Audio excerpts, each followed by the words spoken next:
Mrs. Hudson, the landlady of Sherlock Holmes, was a long-suffering woman. Not only was her first-floor flat invaded at all hours by throngs of singular and often undesirable characters, but her remarkable lodger showed an eccentricity and irregularity in his life which must have sorely tried her patience. His incredible untidiness, his addiction to music at strange hours, his occasional revolver practice within doors, his weird and often malodorous scientific experiments, and the atmosphere of violence and danger which hung around him, made him the very worst tenant in London. On the other hand, his payments were princely. I have no doubt that the house might have been purchased at the price which Holmes paid for his rooms during the years that I was with him. The landlady stood in the deepest awe of him, and never dared to interfere with him, however outrageous his proceedings might seem. She was fond of him too, for he had a remarkable gentleness and courtesy in his dealings with women. He disliked and distrusted the sex, but he was always a chivalrous opponent. Knowing how genuine was her regard for him, I listened earnestly to her story when she came to my rooms in the second year of my married life, and told me of the sad condition to which my poor friend was reduced. "He's dying, Dr. Watson," said she. "For 3 days he has been sinking, and I doubt if he will last the day. He would not let me get a doctor. This morning, when I saw his bones sticking out of his face, and his great bright eyes looking at me, I could stand no more of it. With your leave or without it, Mr. Holmes, I am going for a doctor this very hour," said I. "Let it be Watson, then," said he. "I wouldn't waste an hour in coming to him, sir, or you may not see him alive." I was horrified, for I had heard nothing of his illness. I need not say that I rushed for my coat and my hat.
my desire.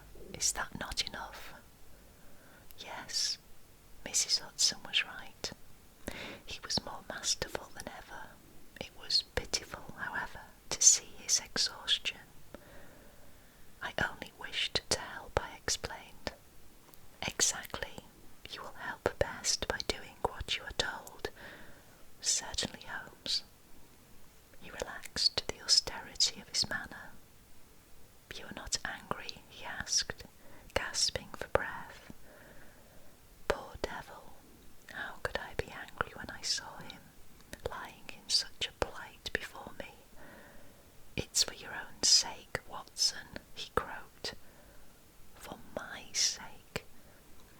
I know what is the matter with me. It is a disease from Sumatra, a thing that the Dutch know more about than we, though they have made little of it up to date. One thing only is certain, it is infallibly deadly, and it is horribly contagious. He spoke now with a feverish energy, the long hands twitching and jerking as he motioned me away. Contagious by touch, Watson, that's it, by touch. Keep your distance and all is well. Good heavens, Holmes, do you suppose that such a consideration weighs with me for an instant? It would not affect me in the case of a stranger. Do you imagine it would prevent me from doing my duty to so old a friend? Again I advanced, but he repulsed me with a look of furious anger. If you will stand there, I will talk. If you do not, you must leave the room. I have so deep a respect for the extraordinary qualities of Holmes that I have always deferred to his wishes, even when I at least understood them. But now all my professional instincts were aroused. Let him be my master elsewhere. I at least was his in a sick room. Holmes, said I, you are not yourself. A sick man is but a child, and so I will treat you, whether you like it or not. I will examine your symptoms and treat you for them. He looked at me with venomous eyes. If I am to have a doctor, whether I will or not, let me at least have someone in whom I have confidence, said he. Then you have none in me. In your friendship, certainly.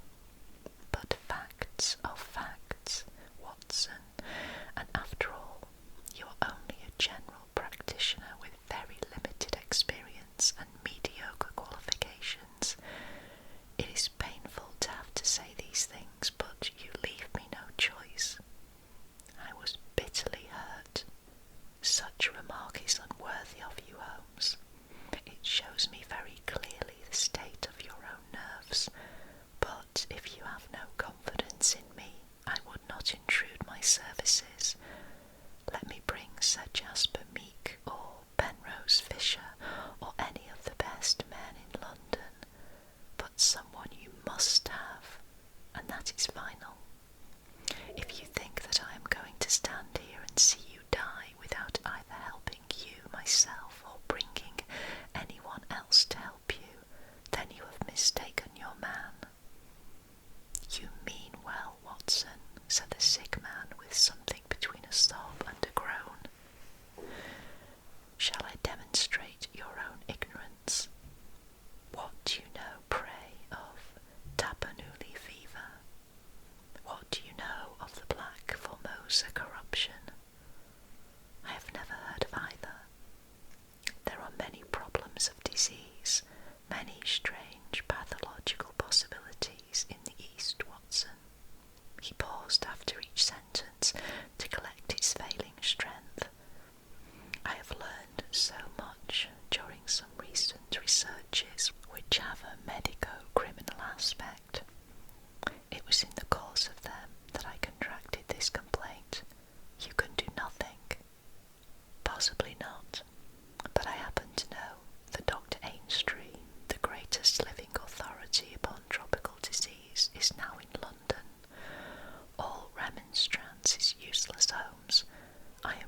this instant to fetch him.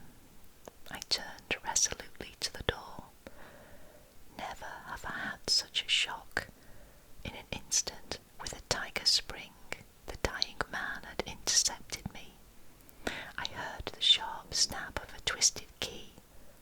The next moment he had staggered back to his bed, exhausted and panting after his one tremendous outflame of energy. "You won't take the key from me by force, Watson. I've got you, my friend. Here you are, and here you'll stay until I will otherwise. But I'll humour you."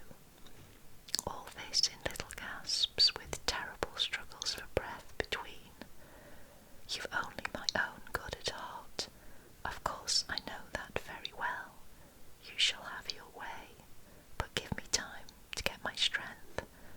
Not now, Watson, not now. It's 4 o'clock. At 6 you can go." "This is insanity, Holmes." "Only 2 hours, Watson. I promise you will go at 6. Are you content to wait?" "I seem to have no choice." "None in the world, Watson. Thank you. I need no help in arranging the clothes. You will please keep your distance. Now, Watson, there is one other condition that I would make. You seek help, not from the man you mention, but from the one that I choose. By all means." The first 3 sensible words that you have uttered since you entered this room, Watson. "You will find some books over there. I am somewhat exhausted. I wonder how a battery feels when it pours electricity into a non-conductor. At 6, Watson, we resume our conversation." But it was destined to be resumed long before that hour, and in circumstances which gave me a shock hardly second to that caused by his spring to the door. I had stood for some minutes looking at the silent figure in the bed. His face was almost covered by the clothes, and he appeared to be asleep. Then, unable to settle down to reading, I walked slowly round the room, examining the pictures of celebrated criminals with which every wall was adorned. Finally, in my aimless perambulation, I came to the mantelpiece. A litter of pipes, tobacco pouches, syringes, penknives, revolver cartridges, and other debris was scattered over it.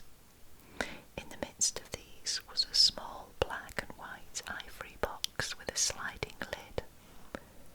It was a neat little thing, and I had stretched out my hand to examine it more closely when it was a dreadful cry that he gave, a yell which might have been heard down the street. My skin went cold and my hair bristled at that horrible scream. As I turned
trouser pocket. Thank you. It will balance you so much better like that.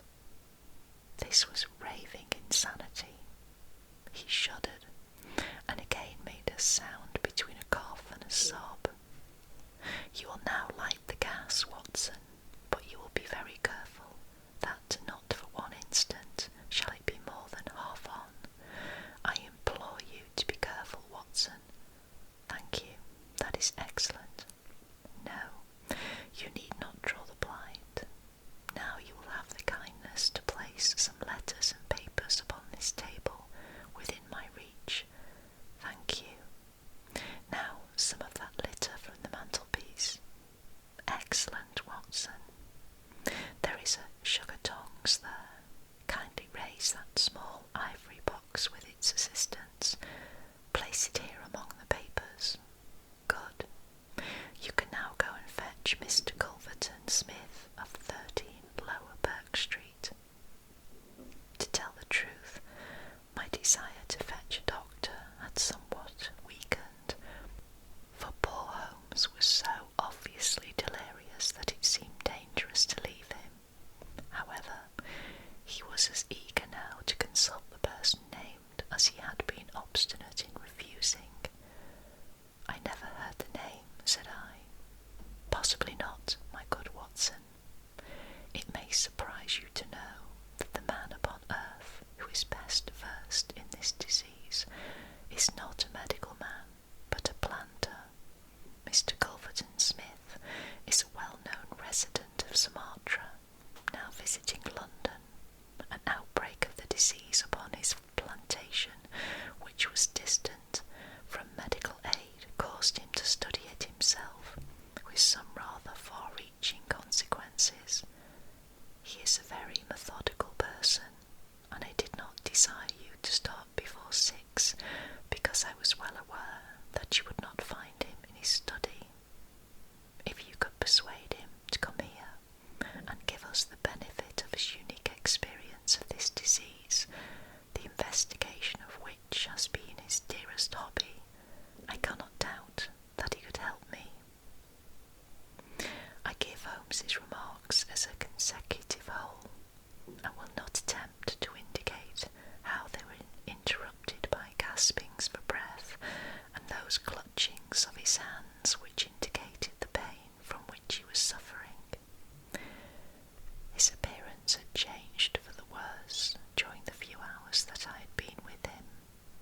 Those hectic spots were more pronounced, the eyes shone more brightly out of darker hollows, and a cold sweat glimmered upon his brow. He still retained, however, the jaunty gallantry of his speech. To the last gasp he would always be the master. You will tell him exactly how you have left me, said he. You will convey the very impression which is in your own mind. A dying man, a dying and delirious man. Indeed, I cannot think why the whole bed of the ocean is not one solid mass of oysters, so prolific the creatures seem. Ah, I am wondering. Strange how the brain controls the brain. What was I saying, Watson? My directions for Mr. Culverton Smith. Ah, yes, I remember. My life depends upon it. Plead with him, Watson. There is no good feeling between us. His nephew, Watson, I had suspicions of foul play, and I allowed him to see it. The boy died horribly. He has a grudge against me. You will soften him, Watson. Beg him, pray him, get him here by any means. He can save me, only he. I will bring him in a cab if I have to carry him down to it. You will do nothing of the sort. You will persuade him to come, and then you will return in front of him. Make any excuse so as not to come with him. Don't forget, Watson, you won't fail me. You never did fail me. No doubt there are natural enemies which limit the increase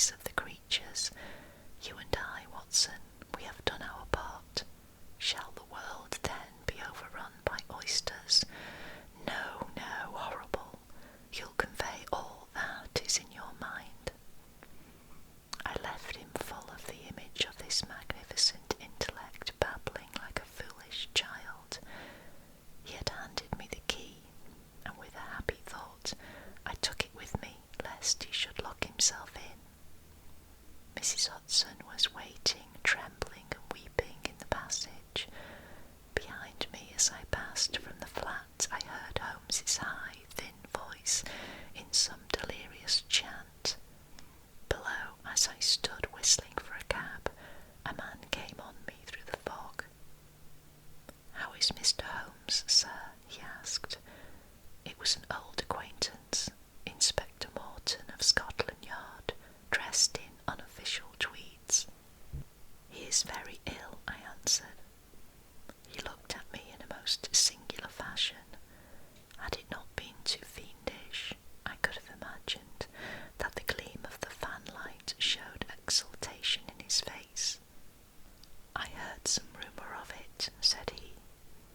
The cab had driven up, and I left him. Lower Burke Street proved to be a line of fine houses, lying in the vague borderland between Notting Hill and Kensington. The particular one at which my cabman pulled up had an air of smug and demure respectability in its old-fashioned iron railings, its massive folding door, and its shining brasswork. All was in keeping with a solemn butler who appeared framed in the pink radiance of a tinted electric light behind him. "Yes, Mr. Culverton Smith is in, Dr. Watson." "Very good, sir. I will take up your card." My humble name and title did not appear to impress Mr. Culverton Smith. Through the half-open door I heard a high, petulant, penetrating voice. "Who is this person? What does he want? Dear me, Staples, how often have I said that I am not to be disturbed in my hours of study?" There came a gentle flow of soothing explanation from the butler. "Well, I won't see him, Staples. I can't have my work interrupted like this. I am not at home. Say so. Tell him to come in the morning if he really must see me." Again the gentle murmur. "Well, well, give him that message. He can come in the morning, or he can stay away. My work must not be hindered." I thought of Holmes tossing upon his bed of sickness and counting the minutes, perhaps, until I could bring help to him. It was not a time to stand upon ceremony. His life depended upon my promptness. Before the apologetic butler had delivered his message, I had pushed past him and was in the room. With a shrill cry of anger, a man rose from a reclining chair beside the fire. I saw a great yellow face, coarse-grained and greasy, with heavy double chin, and two sullen, menacing grey eyes which glared at me from under tufted and sandy brows. A high, bald head,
as I am of disease.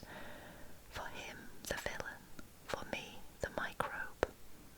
There are my prisons, he continued, pointing to a row of bottles and jars which stood upon a side table. Among those gelatine cultivations, some of the very worst offenders in the world are now doing time. It was on account of your special knowledge that Mr. Holmes desired to see you. He has a high opinion of you and thought that you were the one man in London who could help him. The little man started, and the jaunty smoking cap slid to the floor. Why, he asked, why should Mr. Holmes think that I could help him in his troubles? Because of your knowledge of Eastern diseases. But why should he think that this disease which he has contracted is Eastern? Because in some professional inquiry he has been working amongst Chinese sailors down in the docks. Mr. Culverton Smith smiled pleasantly and picked up his smoking cap. "Oh, that's it, is it?" said he. "I trust the matter is not so grave as you suppose. How long has he been ill?" "About 3 days." "Is he delirious?" "Occasionally." "Tut, tut. This sounds serious. It would be inhuman not to answer his call. I very much resent any interruption to my work, Dr. Watson, but this case is certainly exceptional. I will come with you at once." I remembered Holmes's injunction. "I have another appointment," said I. "Very good. I will go alone. I have a note of Mr. Holmes's address. You can rely upon my being there within half an hour at most." It was with a sinking heart that I re-entered Holmes's bedroom. For all that I knew, the worst might have happened in my absence. To my enormous relief, he had improved greatly in the interval. His appearance was as ghastly as ever, but all trace of delirium had left him, and he spoke in a feeble voice, it is true, but with even more than his usual crispiness and lucidity. "Well, did you see him, Watson?" "Yes, he is coming." "Admirable, Watson, admirable. You are the best of messengers." "He wished to return with me." "That would never do, Watson. That would be obviously impossible." "Did he ask what ailed me?" "I told him about the Chinese in the East End." "Exactly. Well, Watson, you have done all that a good friend could. You can now disappear from the scene." "I must wait and hear his opinion, Holmes." "Of course you must, but I have reasons to suppose that this opinion would be very much more frank and valuable if he imagines that we are alone. There is just room behind the head of my bed, Watson." "My dear Holmes, I fear there is no alternative, Watson. The room does not lend itself to concealment, which is as well, as it is the less likely to arouse suspicion. But just there, Watson, I fancy that it could be done." Suddenly he sat up with a rigid intentness upon his haggard face. "There are the wheels, Watson. Quick, man, if you love me, and don't budge whatever happens. Whatever happens, do you hear? Don't speak, don't move, just listen with all your ears." Then in an instant his sudden access of strength departed, and his masterful, purposeful talk droned away into the low, vague murmurings of a semi-delirious man. From the hiding place into which I had been so swiftly hustled, I heard the footfalls upon the stair, with the opening and the closing of the bedroom door. Then, to my surprise, there came a long silence, broken only by the heavy breathings and gaspings of the sick man.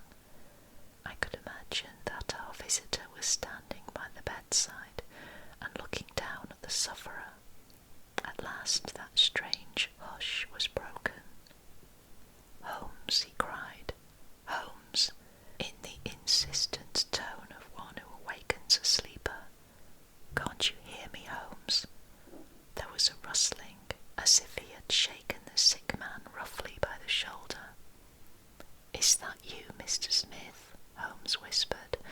"I hardly dared hope that you would come." The other laughed. "I should imagine not," he said, "and yet, you see, I am here.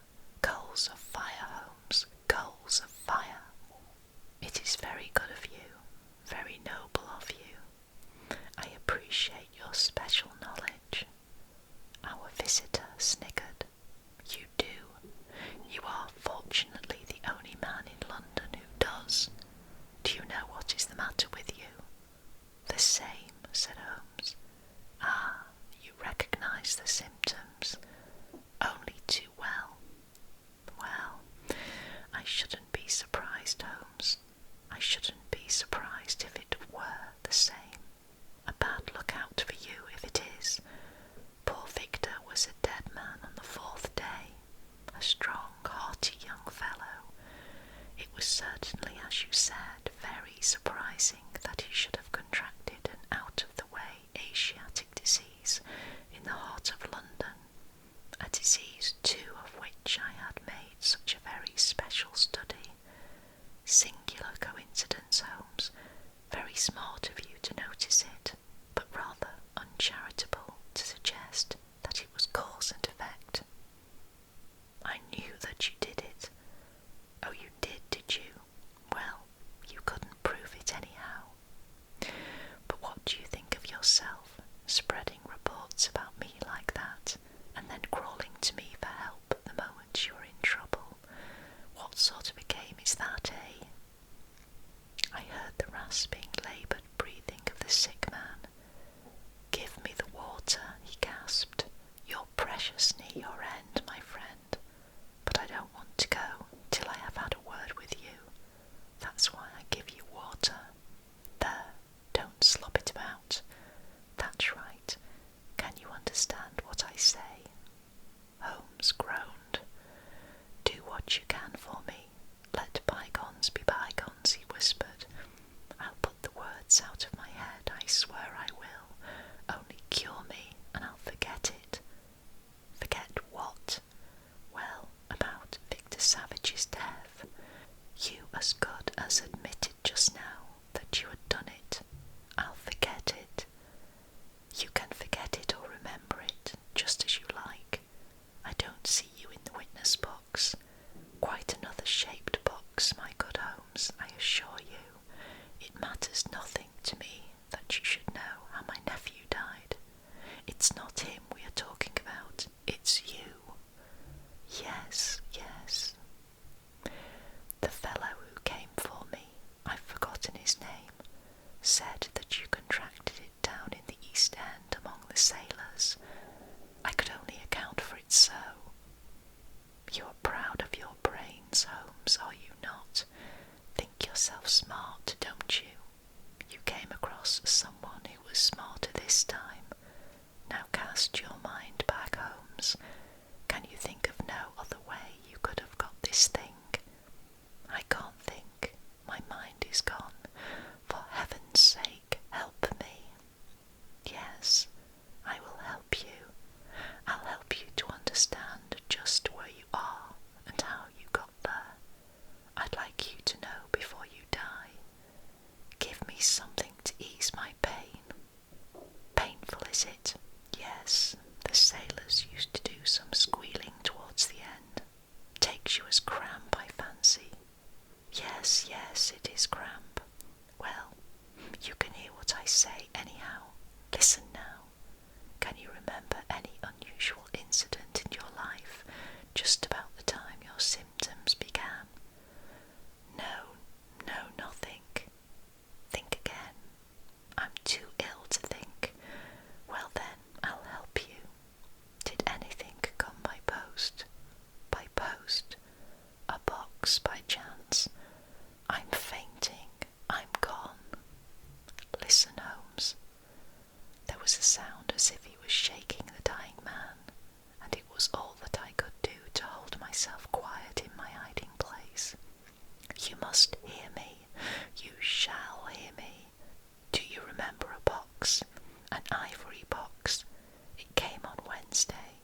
You opened it. Do you remember? Yes, I opened it. There was a sharp spring inside it, some joke.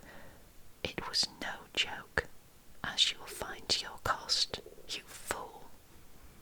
You would have it, and you have got it. Who asked you to cross my path? If you had left me alone, I would not have hurt you. I remember, Holmes gasped. The spring, it drew blood. This box, this on the table. The very one, by George, and it may as well leave the room in my pocket. There goes your last shred of evidence. But you have the truth now, Holmes, and you can die with the knowledge that I killed you. You knew too much of the fate of Victor Savage, so I have sent you to share it. You are very near your end, Holmes. I will sit here, and I will watch you die. Holmes's voice had sunk to an almost inaudible whisper. What is that? Said Smith. Turn up the gas.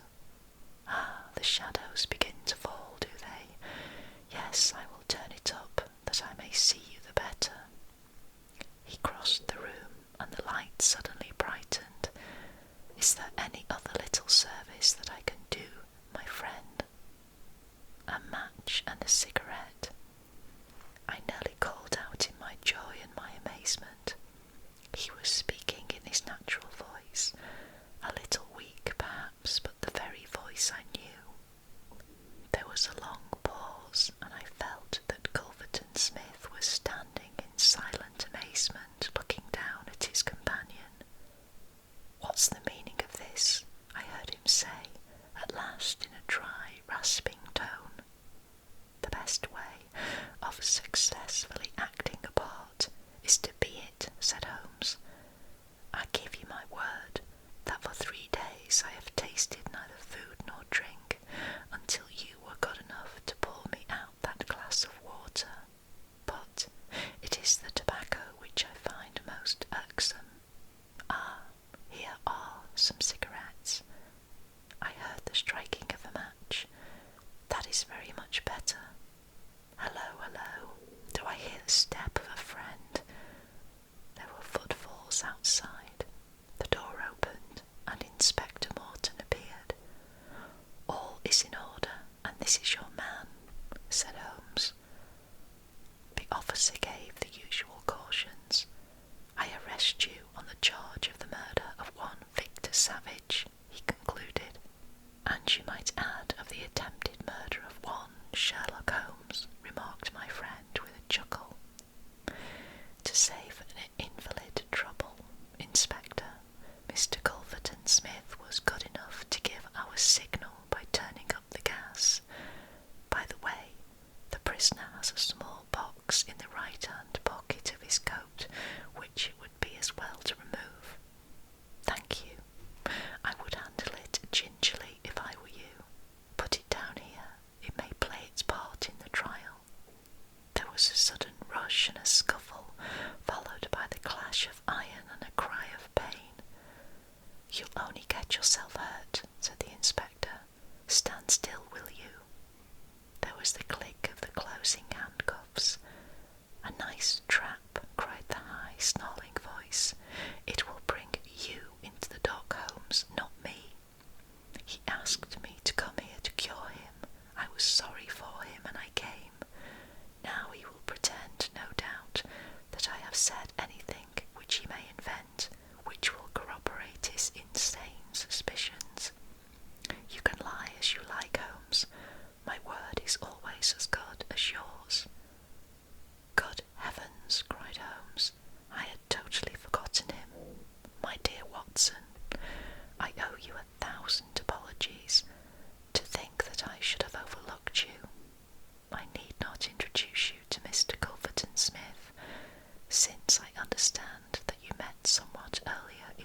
as you know, my habits are irregular, and such a feat means less to me than to most men.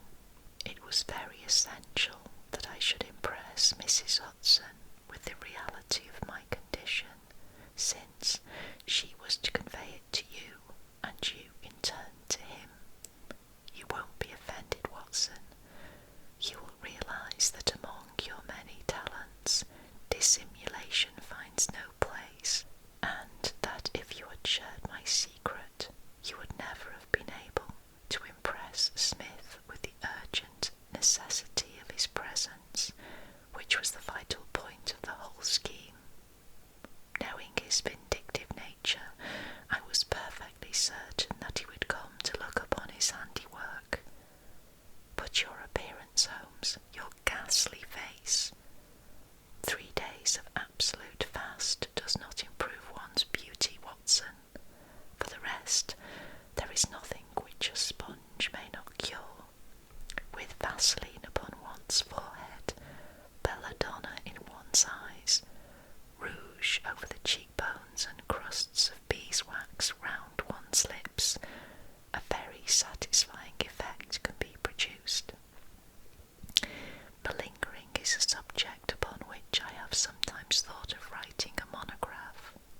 A little occasional talk about half-crowns, oysters, or any other extraneous subject produces a pleasing effect of delirium. But why would you not let me near you, since there was in truth no infection? Can you ask, my dear Watson, do you imagine that I have no respect for your medical talents? Could I fancy that your astute judgment would pass a dying man who, however weak, had no rise of pulse or temperature? At 4 yards I could deceive you, if I failed to do so. Who would bring my Smith within my grasp? No, Watson, I would not touch that box. You can just see, if you look at it sideways, where the sharp spring like a viper's tooth emerges as you open it. I dare say it was by some such device that poor savage, who stood between this monster and a reversion, was done to death.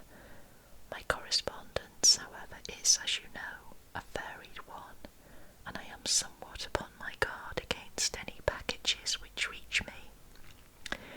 It was clear to me, however, that by pretending that he had really succeeded in his design, I might surprise a confession.